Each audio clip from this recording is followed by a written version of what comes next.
বুখারী এবং মুসলিম শরীফের মধ্যে এসেছে হাদিস খানা বন্ধু। বনি ইসরাইলের তিনজন লোক, কয়জন লোক? তিনজন লোক। একজন হলো বন্ধু কুষ্ঠরোগী, একজন কি? একজন হলো কুষ্ঠরোগী, আর একজন হলো টাক মাথাওয়ালা। টাক মাথা দেখেননি? স্টেডিয়াম যেটাকে বলি খালি শূন্য স্টেডিয়াম, ঠিক কিনা বলে? মাথার তালু, এটা কিন্তু তার দোষ না। যার মাথার চুল চলে গেছে তার দোষ। আমি একটু মজা করে বলছি আপনাদেরকে। একজন হলো কুষ্ঠরোগী, আরেকজন হলো বন্ধু টাক মাথাওয়ালা, আর আরেকজন হলো বন্ধু অন্ধ। কয়জন লোক? আর কয়জন? তিনজন লোক। মনটা দিয়ে শুনবেন বন্ধু। ওয়াজ ওয়াজ হলো বিবেকবান মানুষের জন্য, আলোচনা হলো বিবেকবান ব্যক্তিদের জন্য, বিবেকহীন মানুষের জন্য আলোচনা নয়। যার বিবেক নাই তার কাছে কোনো আগুন পানি নাই, ভালো মন্দ নাই, সে সর্বত্রই একই রকম। আমি আপনাদেরকে বোঝানোর জন্য বলছি বন্ধু, জিকির করনেওয়ালা ব্যক্তি আর না করার ব্যক্তি, যেই ব্যক্তি সচেতন ব্যক্তি এবং অসচেতন ব্যক্তি, এদের মধ্যে পার্থক্য আমি হাদিস শরীফ দিয়ে আপনাদেরকে বোঝাবো। বন্ধুরে আমার, আমি আপনাদেরকে বলতে চাই, সর্বপ্রথম কুষ্ঠরোগীর কাছে যাব। হাদিস শরীফের ভাষা অনুযায়ী আল্লাহ রাব্বুল আলামিন তিনজনকে পরীক্ষা করার জন্য ফেরেশতা পাঠিয়ে দিলেন। কি করলেন? তিনজনকে পরীক্ষা করার জন্য ফেরেশতা পাঠালেন। সর্বপ্রথম ওই ফেরেশতা কুষ্ঠরোগীর কাছে আসলো। কুষ্ঠরোগীর কাছে আসার পরে ওনাকে প্রশ্ন করলো, তুমি কি চাও? কয়, আমি চাই আমার এই ত্বকটা সুন্দর হোক। কি হোক? আমার এই ত্বক সুন্দর হোক। কেন না আমার এটাকে আমরা অনেকে হাদিস শরীফে এটাকে কুষ্ঠরোগ বা ডবল রোগ বলা হয়। আমরা বাঙালি বাংলাদেশের প্রত্যেকটা আনাচে কানাচে এটাকে শ্বেতরোগ হিসাবে চিনি। কোন রোগ? আমার কথা আপনারা বুঝেননি? মানুষের দেখবেন হাত বা বিভিন্ন জায়গা সাদা সাদা হয়ে যায়, এটাকে বন্ধু কুষ্ঠরোগ বা ডবল রোগ বলা হয় হাদিস শরীফের ভাষায়। ওই কুষ্ঠরোগীর কাছে যখন ফেরেশতাটা চলে গেল, যাওয়ার পরে ওনাকে বললেন, তুমি কি চাও গো? উনি বললেন, আমার স্কিনটা একটু সুন্দর হোক, ত্বকটা একটু সুন্দর হোক, এটাই আমি চাই। কারণ এই ত্বকের জন্য আমাকে কেউ পছন্দ করে না। বন্ধুরি আমার, ও বন্ধু, ওই ফেরেশতা কি করলেন? ওই ফেরেশতা ওই কুষ্ঠরোগীর বন্ধু বডিটাতে মেসেজ দিয়ে দিল। সুবহানাল্লাহ। কি দিয়ে দিল? মেসেজ দিয়ে দিল। মেসেজ দিয়ে দেওয়ার পরে বন্ধু তার কুষ্ঠরোগটা ভালো হয়ে যায়। আর জোরে বলেন না সুবহানাল্লাহ। এবার কুষ্ঠরোগ যখন ভালো হয়ে গেল রে, ভালো হয়ে যাওয়ার পরে বন্ধু এবার বললেন, তোমার কোন মাল বেশি পছন্দ? আমাদের কি দৌলতের মধ্যে পছন্দ আছে না? কারো কিন্তু একটা সুন্দর বিল্ডিং পছন্দ, কারো কিন্তু আবার একটা গাড়ি পছন্দ, কারো আবার বিঘায় বিঘায় জমি কিনা পছন্দ। এই রকম ভাবে এক একজনের এক একটা রুচি থাকতেই পারে। ওই লোকের পছন্দ হলো ও, আমি আগেই বলেছি তাদের জন্য হলো এটা পরীক্ষা, একটা এক্সাম, ঠিক কিনা? মন দিয়ে শুনবেন বন্ধু, আপনাদেরকে বোঝানোর জন্য আমি বলতেছি। এবার কি করলেন? ওনার পছন্দ হলো বন্ধু ওট। ওনাকে একটি গর্ভবতী ওট দিয়ে দিলেন, দিয়ে তিনি চলে গেলেন ওই টাকমাতাওয়ালার কাছে। এবার টাকমাতাওয়ালার কাছে চলে গেলেন, গিয়ে ওনাকে বললেন, তোমার কি জিনিস পছন্দ? কয়, আমার পছন্দ হলো আমার মাথায় চুল নাই, চুলের কারণে আমার সৌন্দর্যের একটু বিঘ্ন ঘটেছে, আমার চুল পছন্দ। তখন ওই ফেরেশতা তাকে মেসেজ দিয়ে দিল বন্ধু, তার ওই টাক মাথায় চুল উঠে পরিপূর্ণ হয়ে যায়। এবার ওনাকে প্রশ্ন করলো, তোমার কোন মাল বেশি পছন্দ? ওনাকে একেবারে মানে প্রসবের সময় হয়ে গেছে। কি হয়ে গেছে? বাচ্চা প্রসবের সময় হয়ে গেছে। মায়ের গর্ভে বাচ্চাটা একেবারে পরিপূর্ণ হয়ে গেছে, প্রসবের সময় হয়ে গেছে। এই রকম একটা গাবি বন্ধু তাকে দিয়ে দিলেন। সুবহানাল্লাহ। দিয়ে আবার চলে গেলেন সোজা অন্ধ লোকের কাছে। অন্ধ ব্যক্তিকে গিয়ে প্রশ্ন করলেন, তোমার কি পছন্দ? কয়, আমার পছন্দ হলো আমি পৃথিবী কেমন দেখতে পাই না, পৃথিবী সুন্দর, এই দুইটা চোখের দৃষ্টি আমার চরণ করে নিয়ে গেছেন আমার আল্লাহ। আমি অন্ধ দেখতে পাই না, আমি চাই আমার দৃষ্টি শক্তি ফিরে আসুক। কয়, ঠিক আছে বন্ধু। উনি সুন্দর করে মেসেজ দিয়ে দিলেন, ওই অন্ধ লোকের দৃষ্টি তার মধ্যে চলে এসেছে। সুবহানাল্লাহ। আর জোরে বলেন না সুবহানাল্লাহ। আমাদের চরের মানুষ, আমার যুবক ভাই, আমার বাবারা, আমার মা বোনদেরকে বলছি গো, হৃদয়ের জানালা খুলে তোমরা সবাই শোনো। ওই যে বলতেছিলাম বন্ধু, কুষ্ঠরোগী টাকমাতাওয়ালার আরেকটা হলো অন্ধ। আমি অন্ধ লোকের কাছে এসে কিন্তু লাইনটা ক্রস করেছিলাম, ঠিক কিনা বলেন? বন্ধুরে আমার, অন্ধ লোকটাকে প্রশ্ন করলেন তোমার পছন্দের জিনিস কি? কয় আমার পছন্দের জিনিস হলো আমার দৃষ্টিশক্তি। এবার সুন্দর করে মেসেজ করে দিলেন, তার দৃষ্টি সে ফিরে পাইলেন। তোমার কোন মাল সবচেয়ে বেশি পছন্দ? ইনি বললেন আমার বকরি পছন্দ। ওনাকে একটা একেবারে মানে বাচ্চা প্রসব হবে একেবারে পরিপূর্ণ একটা ছাগল তাকে উপহার দিয়ে চলে গেলেন। জোরে জোরে কন্যা সুবহানাল্লাহ। বন্ধু, চান্দির চরের মানুষ, যদি তোমরা বিবেকবান হও গো, এই ছোট্ট হাদিসখানায় তোমাদের জীবনকে পরিবর্তন করে দিতে পারে। যদি তোমরা সচেতন না হও, বিবেকহীন যদি হও রে, ঘন্টার পর ঘন্টা আলোচনা করলেও তোমাদের বিবেকটাকে আমি কি করতে পারবো না? প্রসারিত করতে পারবো না, অ্যাক্টিভ করতে পারবো না। বন্ধু, উটের মালিক উট লালন পালন করতেছে, কুষ্ঠরোগ থেকে সে ভালো হয়ে গেল, গরিব থেকে সে ধনী হয়ে গেল। টাক মাথাওয়ালা চুল মুরব্বিদের মুখে শুনেছি কেশে নাকি ভেষ। এটা আপনারা শুনেন নাই? আমার চাচারা বেশি শুনছে, কারণ এখনকার যুগে তো এইগুলো শোনার মানুষ না। এগুলো বলবে কে? কারণ এখনকার ম্যাক্সিমাম টাটকা শয়তান। শ্বশুর শাশুড়ি কি তো মানেই না, আর দাদি শাশুড়ি আর দাদা শাশুড়ি তো এটা আউট অফ সাইট, ঠিক কিনা বলো? ওই দিন আমি গেলাম এক জায়গায় মাহফিল করতে, যাওয়ার পরে ছোট্ট করে বলি আমার পাশে সভাপতি সাহেব বসে আছেন, উনি একজন টিচার। কি? উনি একজন টিচার। প্রথমে তিনি আমাকে পছন্দ করেন নাই। কেন পছন্দ করেন নাই আল্লাহই জানে। ওনার দিকে তাকাইয়া তাকাইয়া কথা বলি, ভাবলাম একটু হাসি দিব না, কি গেটআপ নিয়ে বসে আছে মঠ। আমি কিছু বলি না, আলোচনা করতে করতে করতে করতে ওনার ভিতরের যে কি জানি বলে এটা ব্ল্যাক কালারটা, সেটা আউট হয়ে গেছে। পরে আস্তে আস্তে দেখি মুস্কি মুস্কি হাসতেছে। কি করতেছে? তা হাসতে হাসতে দেখলাম একেবারে ফ্রি হয়ে গেছে। ফ্রি হওয়ার পরেও আমাকে প্রশ্ন করলো, হুজুর একটা প্রশ্ন করবো, উত্তর দিবেন আমি যদি সম্ভব হয়। তখন বললো, হুজুর আমার মনে একটা কষ্ট। কি? কই কষ্টটা হলো, কয় আমার একটা নাতি আছে। কি আছে? আমার কি আছে? আমার বৌমা আমার নাতিটাকে আমার কাছে আসতে দেয় না, আমার ওয়াইফের কাছে আসতে দেয় না। তো কি করে? কয়টারে সবসময় মোবাইল দিয়ে বসায় রাখে। কি দিয়ে বসায় রাখে? তো এখন একটু মূলে যাইতে হয়নি? কথা কন, কোথায় যাইতে হয়? মূলে যাইতে হয়। পরে আমি মূলে গেছি, বিয়াটা কোন জায়গা থেকে করে আছেন, কোন ধরনের বউ আনছেন, তার বাপের খবর নিছেন কিনা, মায়ের খবর নিছেন কিনা, বংশের খবর নিছেন কিনা, এটা আমার কথা না, শিখিয়েছেন আমার রাসূল, ঠিক কিনা বলেন? এখন তো বাপরে বাপ, বউ মেয়ে যদি সুন্দরী দেখেন, রিক্সা না কামার কুমার তাঁতি জেলে, খবর নাই, বউ বানাইয়া ঘরে আনছেন। আপনি যখন হারা দিবেন বলবে পারবো না, ঠিক কিনা? মিথ্যে বললাম? আবার মেয়ে বিয়ে দেওয়ার ক্ষেত্রেও ছেলে দেখছেন সুন্দর লম্বা চড়া স্মার্ট, বিয়ে দিয়ে দিচ্ছেন, কিন্তু এটা যে ক্যারেক্টারলেস, কথা কয় না? এই কারণে আজকে সমাজ জাতি একেবারে ধ্বংসের মুখে। কথা বলেন না কেন? আরে আরে জোরে বন্ধুরে আমার, বলতে চেয়েছিলাম কেশে কি বন্ধু, চুল তিনি পেয়ে গেলেন, পরিপূর্ণ সৌন্দর্য বৃদ্ধি হয়ে গেল। গরিব ছিল বন্ধু, বাচ্চা দিলেন, গাবি বাচ্চা দিল, বন্ধু বড় হয়ে গেল, আবার বাচ্চা দিল, বড় হয়ে গেল, আবার বাচ্চা দিল। অনেক দৌলতের মালিক। আমার বলা না রে, হাদিস শরীফের ভাষা, সিয়াসিত্তার অন্যতম গ্রন্থ বুখারী এবং মুসলিম শরীফের হাদিস বন্ধু। এবার ওই যে অন্ধ লোক চোখে কিছু দেখতো না, আল্লাহ রহমতে তিনি দৃষ্টি ফিরে পাইলেন। বকরি দিয়ে দিলেন, ছাগল দিয়ে দিলেন, বাচ্চা দিল, বাচ্চা বড় হয়ে আবার বাচ্চা দিল, বাচ্চা বড় হয়ে বাচ্চা দিল। গড় কি বড় হয়েছে না ছোট হয়েছে?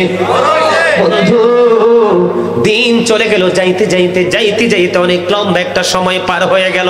এবার আমার মালিক চিন্তা করলেন, আমি আমার কৌশল দ্বারা তিনজনকে তিনটা অভাব দূর করে দিলাম, পৃথিবীর দৌলত দিয়ে তাকে আমি স্বাবলম্বী করে দিলাম। এবার আমার আল্লাহ তাকে পরীক্ষা করবে, তার জন্য এক্সাম শুরু হয়ে যাবে। বন্ধু, তার জন্য পরীক্ষায় সর্বপ্রথম ফেরেশতা আসলেন জড় এক ব্যক্তির স্রোতে। সর্বপ্রথম আসলেন কার কাছে? সর্বপ্রথম আসলেন বন্ধু কুষ্ঠরোগীর কাছে। এসে বললেন, আমি একজন পথিক, আমি একজন মুসাফির, সাময়িক সময়ের জন্য আমি বড় অভাবে পড়ে গেছি, আমাকে একটু সাহায্য করো, এখান থেকে কিছু দাও। কয় না না, এখান থেকে কিছু দেওয়া যাবে না, এগুলো আমি আমার পূর্বপুরুষ থেকে পেয়েছি। এত আস্তে নাউজুবিল্লাহ, আরে আরো জোরে কোন নাউজুবিল্লাহ। দেখছেন নি একটু সময়ের মাত্র ব্যবধান। কি কয় আমি দিব না, এটি আমার পূর্বপুরুষ থেকে পাইছি। আরো জোরে কন্যা নাউজুবিল্লাহ, আরো জোরে। চাঁদের চরের মানুষ এবার যখন তিনি বললেন, কই তুমি একটু ভেবে চিনতে বলো, আমার মনে হয় আমি তোমার খবর জানি। তুমি কুষ্ঠরোগী ছিলে, তোমার আল্লাহ ভালো করে দিয়েছে, ভালোবেসে দৌলত দিয়েছে, আজকে তুমি অনেক দৌলতের মালিক হয়েছো। আমার মনে হয় আমি তোমার সব খবর জানি, তোমাকে আমি চিনি। বন্ধু না না, ওটের মালিক স্বীকার করতে রাজি না। না এগুলো আমার পূর্বপুরুষ থেকে পাওয়া। এবার ওই ফেরেশতা আসলে তো মানুষ না, তিনি আবারও পরীক্ষার জন্য তাকে পাঠিয়ে দিলেন। এবার তিনি যখন বললেন, স্বীকার করলেন না, আল্লাহর প্রতি কৃতজ্ঞ হলেন না। ও বন্ধু, এবার তিনি বললেন, যদি তুমি সত্যি না বলে থাকো, তুমি তাহলে আগের তোমাকে যেন আল্লাহ আগের জায়গায় নিয়ে যায়। এখান থেকে চলে গেলেন কার কাছে? টাকমাতাওয়ালার কাছে। কার কাছে? টাকমাতাওয়ালার কাছে গেলেন বন্ধু। আগের মতো তিনি তোনার অভাবের কথা বললেন, সাহায্য চাইলেন। টাকমাতাওয়ালা বন্ধু তিনি কি দিয়েছিলেন? গর্ভবতী গরু, যেটা একেবারে বাচ্চা দিবে, একেবারে বাচ্চা দেওয়ার সময়টা একবারে কাছাকাছি। এবার ওনাকে যখন বললেন, উনি অস্বীকার করলেন, স্বীকার করলেন না। উনি বললেন ওই আগের ব্যক্তির মতো। এবার ওই ফেরেশতা আবার বললেন, তুমি যদি মিথ্যে বলে থাকো, আল্লাহ যেন তোমাকে আবার আগের জায়গায় নিয়ে যায়। এবার চলে গেলেন ওই যে ছাগলের মালিক অন্ধ লোকের কাছে। অন্ধ লোকের কাছে যাইতে দেরি রে, সাহায্য চাইতে দেরি। এবার অন্ধ লোক একটা ডাক দিয়ে বলল, তুমি কে গো? আমি তো তোমাকে চিনতে পারছি না, তুমি বিপদে পড়েছো। এবার তিনি আল্লাহর দরবারে শুকরিয়া জ্ঞাপন করলেন, করে বললেন, তুমি তোমার সুস্থতার জন্য, সচ্ছলতার জন্য, অভাব মিটানোর জন্য তাৎক্ষণিকভাবে বিপদ থেকে উদ্ধার হবে যেইটুকু, এখান থেকে যতগুলো বকরি নিলে, যেই পরিমাণ নিলে তুমি নিয়ে যাও। কারণ আমি অন্ধ ছিলাম, আমার মালিক আমাকে দৃষ্টি শক্তি ফিরিয়ে দিয়েছে। দৌলত ছিল না, আমাকে দৌলত আল্লাহ দিয়ে আমাকে স্বাবলম্বী করেছে। তোমার যত খুশি মন চায় তুমি এখান থেকে তত নিয়ে যাও। এবার ওই ফেরেশতা ডাক দিয়ে বললেন, আমি কোন দুনিয়ার মানুষ নই, আমি হলাম ফেরেশতা। আল্লাহ রাব্বুল আলামিন তোমাদেরকে পরীক্ষার জন্য, তোমাদেরকে পরীক্ষা করার জন্য আমাকে পাঠিয়েছে। উটের মালিক, কুষ্ঠরোগী এবং টাকমাতাওয়ালা দুইজন পরীক্ষায় বিষমভাবে তারা ফেল করেছে। আল্লাহর পরীক্ষায় তুমি মাত্র পাস করেছো। জোরে জোরে কন্যা সুবহানাল্লাহ, আর জোরে বলেন না সুবহানাল্লাহ। বন্ধুরে আমার, আমি সর্বশেষে দুইটা আয়াতের মধ্য দিয়ে আজকের আলোচনা সমাপ্ত করব। আল্লাহর হাবিব সরকারে মদিনা আমাদেরকে সবটুকু তথ্য দিয়েছেন। সূরা ইনফিতরের মধ্যে আল্লাহ রাব্বুল আলামিন বলে দিয়েছেন, ফি আই সূরাতিন মা শাআ রাক্কাবাত। আল্লাহু আকবার, আর জোরে। আল্লাহ ক্রিয়েটেড দ্য মাইন্ড। আল্লাহ বলেছেন, আল্লাহর মন মতো করে আমাদেরকে গঠন করেছেন, সৃষ্টি করেছেন। জোরে জোরে সুবহানাল্লাহ। আপনারা সবাই জানেন, কোরআন শরীফে সূরা ৩ এর মধ্যে আল্লাহ রাব্বুল আলামিন বলেছেন, লাকাদ খালাকনাল ইনসানা ফি আহসানি তাকবীর। আর জোরে বলেন না সুবহানাল্লাহ। বিউটিফুল শেপ, আমাদের গঠন প্রণালী অত্যন্ত সুন্দর। বলছে কে? আসমান, জমিন, চন্দ্র, সূর্য, যা কিছু হচ্ছে সবচেয়ে সুন্দর করে বানিয়েছে মানুষকে। আর জোরে করেন না সুবহানাল্লাহ। একদিকে সূরা ইনফিতরের মধ্যে বলেছে আল্লাহ মানুষকে আল্লাহর মন মতো করে গঠন করেছে, আর সূরা ৩ এর মধ্যে বলেছে আল্লাহ মানুষকে সুন্দর করে সৃষ্টি করেছে। আজকে এই সুন্দর মানুষ অসুন্দর হয়ে গেল। আলোকিত মানুষ অন্ধকারাচ্ছন্ন পরিবেশকে আপন করে নিল। আল্লাহ শিখিয়েছে আমাদেরকে আলোর পথে হাঁটতে, ট্রেনিং দিয়েছেন নবী। আমরা সেই দুটোকে ওভারটেক করে আমরা নিজেরা আপন এক গন্তব্য তৈরি করেছি। ঠিক না ঠিক? সম্মানিত উপস্থিতি, বলার ছিল অনেক কথা, আর বলবো না। মিলাদ পড়তে হবে। তাবারুক আছে আপনাদের? তাবারুকের ব্যবস্থা আছে, আপনারা সবাই ভিতরে চলে আসেন। আপনারা মিলাদ কিয়াম তো অবশ্যই করেন, তাই না? কোনো বিরোধিতা নাই তো? অবশ্যই করেন। মিলাদ কিয়াম কি পছন্দ করেন? পছন্দ করেন। তারপর আমি আপনাদেরকে একটু বলে দিই, যারা পথভ্রষ্ট করার চেষ্টা করে, তবে যাদের ঈমান আছে তারা কখনোই পথভ্রষ্ট হয় না। আরে ভাই, সাধারণ মানুষকে সম্মান করতে আমরা কোনো দলিল খুঁজি না, রাসূলের ক্ষেত্রে দলিল খুঁজি, তাহলে কি বোঝা যায় ঈমানের সমস্যা আছে, ঠিক না? ঠিক।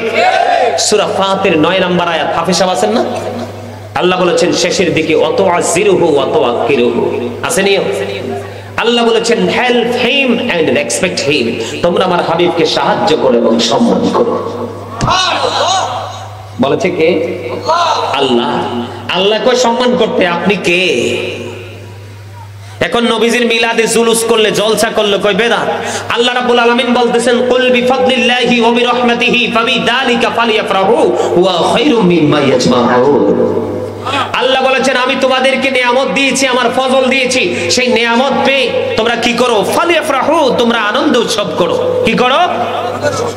লাভ হবে কি? আল্লাহ বলেছেন হুয়া খায়রুম মিম্মা ইয়াজমাউন, এটা তোমাদের পুঁজি করা সম্পদ চাইতে দামি। জি বলেন।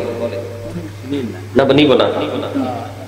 এক ব্যক্তি বাবা মারা না, আচ্ছা নামাজ পড়ে, আচ্ছা দুইটা মনে মুরগি, আচ্ছা আচ্ছা, আমার বলে কি বসি ওই সব গেছে গা, আমার বুঝা আমাদের বুঝা আপনি দিলেন কেন?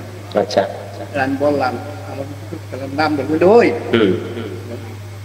হুজুরের কোন উসিলে আপনি করতেন না, নাউজুবিল্লাহ, আল্লাহ বাদে কোন উসিলে নাই। নাউজুবিল্লাহ, আরেকবার বলেন। আরেক বসে শেষ করতে মারি শোনেন, আপনারা আমার চাচার কথায় আপনারা কিছু মনে করেন না। আমি আপনাকে বলি আলোচনাটা শেষ করতে চাইছিলাম, এই জায়গাটা কিন্তু একটু কথা বলতে হবে। বলবো?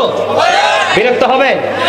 শোনেন, উনি যে বলছে এটা উনি সাধারণ ভাবে ডাইরেক্টলি বলে ফেলছে। শোনেন, এটা কিন্তু উনি যদি উনি মন গড়া ভাবে বলে, প্রেমের কারণে বলে, কিন্তু এটার দলিল আছে। উনি যে বলছে তোরে মাটি দিয়ে ফেলবো, এটার দলিল আছে। আল্লাহ রাসূল বলেছেন ক্বালা মান সাব্বা নাবিয়া ফাকতুলহু ওয়া মান সাব্বা সাহাবী ফাদরিবহু। আল্লাহর হাবিব বলেছেন, আল্লাহর হাবিবের শানে, আল্লাহর হাবিবের ইজ্জতের চাদর ধরে যদি কেউ টান দেয়, আল্লাহর হাবিবের ইজ্জত যদি হানি করে, আল্লাহর হাবিবকে যদি কেউ বকা দেয়, আল্লাহর হাবিব বলেছেন ও মত, আমি নবী তোমাদেরকে অর্ডার করে গেলাম তাকে সঙ্গে সঙ্গে হত্যা করে ফেলো। উনি তো শুধু বলছে মাটি দিবে, দেওয়া উচিত ছিল। গেল একটা। দেখেন, শুধু নবী নয়, ওমান সাব্বা সাহাবী ফাদরিবহু, সাহাবাই কেরামকে যারা গালি দিবে, তাদের শান ইজ্জতের চাদর ধরে যারা টান দিবে, তোমরা উম্মত হিসেবে আমি নবী অর্ডার করে গেলাম তোমরা তাদেরকে বাইন্দা পিটাও, প্রহার করো। কি শোনেন, ইনি যে বলছেন আমার চাচা নবী তো অনেক উপরে, যেটার কোনো শেষ নাই। এদিকে তাকান, আল্লাহ কি বলছে? এই হাফেজ সাহেব আসেন, সামনে আসেন। চাচা একটু জায়গা দেন তো, আসেন, একজন আসেন আমার সামনে, আসেন। এটা ইয়াং, এটা ঠিক আছে, একদম তাগড়া জুয়ান মানুষ। বড় ভাই তুই বল, আমি ভুল কইলে তুই কইবি, ঠিক কইলে কইবি, ঠিক আছে? আল্লাহ বলেছেন মাইয়ুতির রাসূলা ফাকাদ আতাল্লাহ। আসেনি রে ভাই, এদের দিকে তোর মুসল্লির দিকে তাকায় কও। আল্লাহ বলছে মাইয়ুতির রাসূলা ফাকাদ, যেই ব্যক্তি রাসূলের নির্দেশ মানলো সে যেন আল্লাহর নির্দেশ মানলো। কে বলেছেন? আল্লাহ। আল্লাহ দিয়ে আপনারা রাসূলকে দেখাই দিল কেন? কেন দেখাই দিয়েছে সেটা আমার দেখার বিষয় না, আল্লাহ দেখাইছে সেটাই আমাদের করণীয়, ঠিক কিনা বলেন? আল্লাহ আরো বলেছেন কুল ইন কুনতুম তুহিব্বুনাল্লাহা ফাত্তাবিউনি ইউহিব্বুকুমুল্লাহু ওয়া ইয়াগফিরু লাকুম যুনুবাকুম আল্লাহু গফুরুর রহিম। আল্লাহ বলতেছেন কুল, শেষ করে দিতা? আচ্ছা শেষ করে দিব, টেনশন নাই, একটু শেষ করি। আপনারা উনি যেহেতু বলছে, ওনা আপনাদের হয়তো গলত সমস্যা নাই, কিন্তু এই ইয়াং ছেলেদেরকে ওরা টার্গেট করে কথা বলে, এরা তো এত কিছু বুঝে না। আল্লাহর হাবিবকে বলতেছে হাবিব কুল, আপনি বলে দেন। কাকে? আমাদেরকে। আল্লাহ বলছেন আপনি কি করেন? বলে দেন। কাকে? আমাদেরকে বলার জন্য বলছেন। আল্লাহ বলেছেন কেউ যদি আল্লাহকে পেতে চায়, কি করতে চায়, তাহলে সে যেন রাসূলের কাছে যায়, রাসূলকে ফলো করলে আল্লাহ তাকে ভালোবাসবে, জীবনের গুনাহ মাফ করে দিবে। এটা এই দেখেন, এটা শুধু বাংলাদেশ নয়, ডক্টর আহমদ পেয়ারা বাগদাদি পীর সাহেব কেবলা শাহপুর দরবার শরীফের, উনি আমেরিকা, উনি বোস্টন ইউনিভার্সিটির ইংলিশ লেকচারার ছিলেন। ওনার ইংলিশ কিতাবগুলো আমি সবচেয়ে বেশি ফলো করি।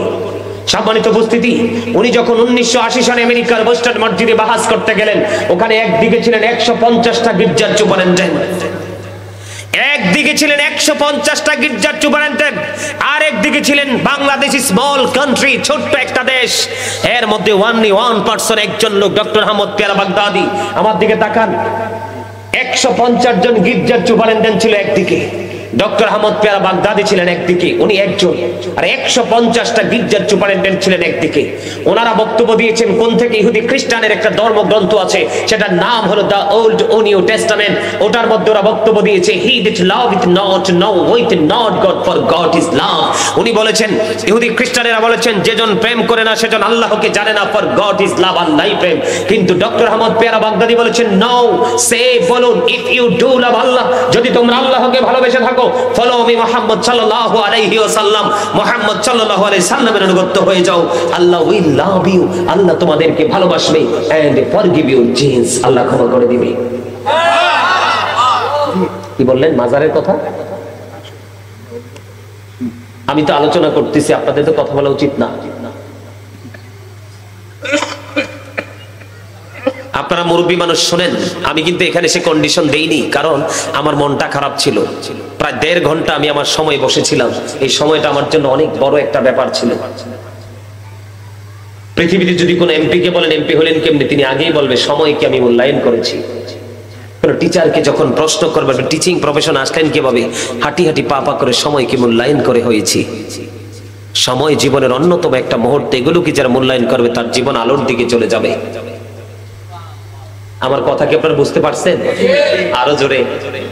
আমি কিন্তু আপনাদেরকে কন্ডিশন দেইনি, আমার first condition stop your mouth everybody, সকল আর জবানকে বন্ধ রাখতে হবে। Second condition you listening my lecture very attentively, মন দিয়ে কথা শুনতে হবে। থার্ড কন্ডিশন হলো ভালো না লাগলে I say go to your seat, বাসায় চলে যান। মজা লাগছে না কথাটা?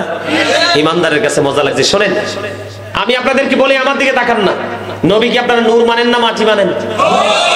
কারণ একদম এক বাক্যে বলবেন, নবী সৃষ্টি যখন হয়নি কোনো কিছুই হয়নি, নবীর পরে সব। নবীর পরে কি সব। নবী নূর, 100% নূর বললে অনেকের মাথা হট হয়ে যায়। নূরের বাংলা হলো আলো, ইংলিশ হলো লাইট। নবী আসার পরে কি অন্ধকার ছিল না আলোকিত হয়েছে? জোরে কদ জাআকুম মিনাল্লাহি নূরু ওয়া কিতাবুম মুবিন। আগে আল্লাহ বলছে নূর, এরপরে বলছে ওয়া কিতাবুম মুবিন। এই ওয়া বাংলাতে আমরা ওয়ার রূপ দেখতে পাই এবং, ইংলিশে হলো এন্ড, ঠিক কিনা বলেন? এবং এর আগে এবং এর পরে দুইটা কি এক? কথা বলেন। আব্দুর রহিম এবং আব্দুল জব্বার দুজন কি এক? কথা বলেন না। আল্লাহ আগে বলেছেন নূর, এরপরে বলেছেন ও কিতাবুম মুবিন, সুস্পষ্ট কিতাব পাঠাইছে। আগে নূর পাঠাইছে, কারণ আল্লাহর হাবিব হলো নূর। এই নূরের কাছে আল্লাহর অমীয় বাণী লৌহে মাহফুজের কোরআন আরেকটা নূর আল্লাহ পাঠাইছে। আপনারা জানেননি? এই আমার দিকে তাকান, আকাশের মধ্যে 200 crore গ্যালাক্সি আছে, আকাশের মধ্যে 200 কোটি ছায়াপথ আছে, প্রত্যেকটা ছায়াপথের মধ্যে 10,000 কোটি করে তারা আছে। এর মধ্যে একটা তারার নাম হলো নিউটন স্টার। এই নিউটন স্টার তারাটার এক চা চামচ পদার্থের ওজন হলো 1000 মিলিয়ন টন।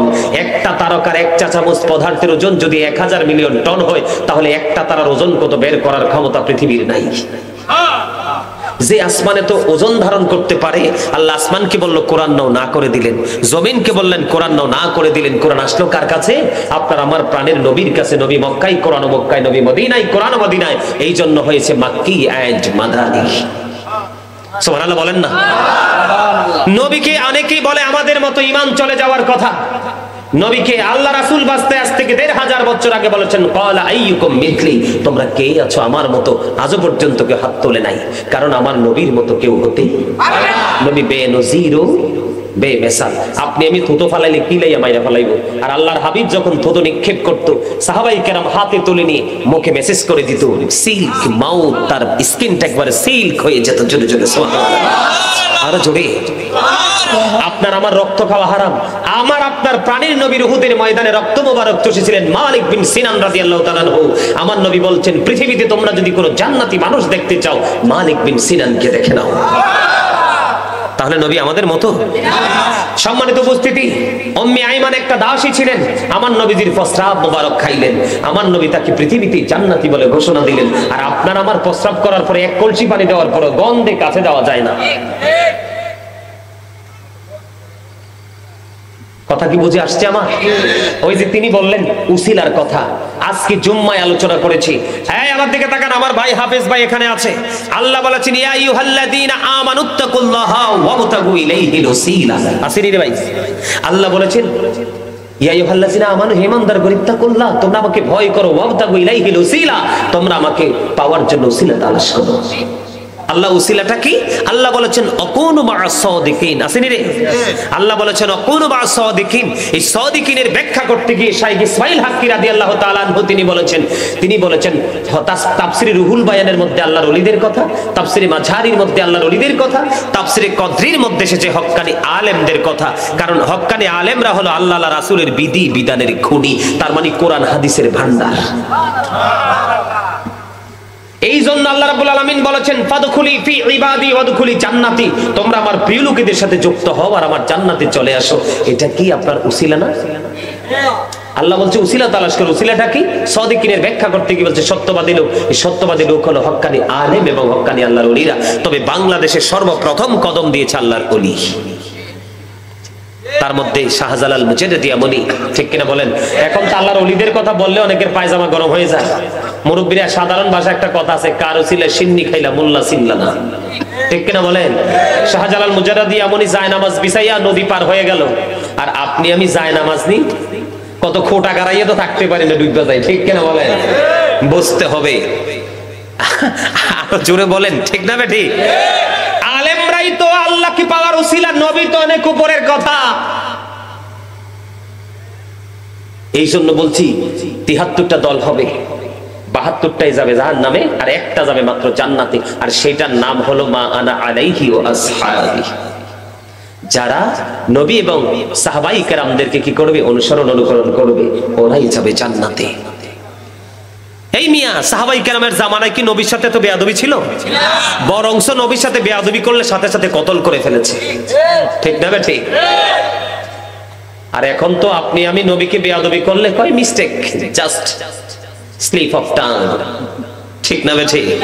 সাবধান হতে হবে, ইমানকে মজবুত করতে হবে, টেকসই করতে হবে। আরেকটা কথা বলি, যেই আলেমগুলো সত্যিকারের নবী প্রেমিক, আল্লামা ইকবাল সেই বয়ান করেছেন, যেই আলেমগুলো সত্যিকারের নবীর প্রেমিক তাদের চেহারা হবে নুরানি, দেখতে মায়া লাগবে।